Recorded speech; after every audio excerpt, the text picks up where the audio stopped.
Hi friend, welcome back to my channel. তো তোমরা সবাই কেমন আছো? সবাই কিন্তু কমেন্ট করে জানাও। কালকে শিবরাত্রি ব্রত ছিল, উপোস ছিলাম। তো আজকে এই যে বসে গেছি শাক রান্না করতে। তো শাক ভাজা আর পান্তা খাওয়া হবে। মানে কি বলো তো, উপোস থাকলে শাক ভাজা পান্তা খেতে খুব ভালো লাগে।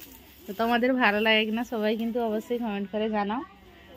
কালকে আমাদের ঘরে যে মন্দিরে যাইনি, সেই জন্য ভ্লগ বানাইনি, কারণ না আমাদের ঘরে যে মারা গেছে 1 বছর হয়নি, তো সেই জন্য মন্দিরে যাওয়া হয় না। বাট উপোস করেছিলাম, মন্দিরে না গেলেও আমার যে ব্রতটা করি ওরা তো মানতে হবে, তো উপোস করেছিলাম, কিন্তু মন্দিরে যাইনি। তো সারাদিন কাল উপোস ছিলাম। এই যে আজকে বসে গেছি শাক রান্না করতে। উনানে কি হয়েছে? হাত ব্যথা কেন? মিট কেসে চল যা, বেগুনি আছে একটা বের করে খেয়ে নেবে। আর শাক ভাজা হোক দিলে পান্তা খাবো।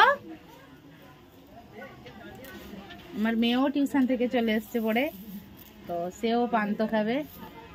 শাক ভাজা আর পান্তা উপোস থাকলে এই খেতে খুব ভালো লাগে।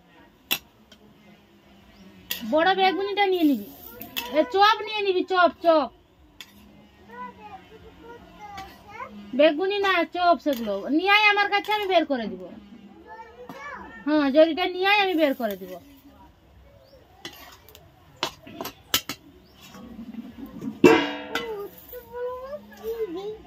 কত বড় বড় চপ আসছে আজকে। এই দে আমাদের এখানে এত বড় বড় চপ দিয়েছে আজকে। আমার মেয়ে টিউশন থেকে এসে এগুলো খাবে। পড়া দিয়েছ? স্লেট খড়ি কোথায়?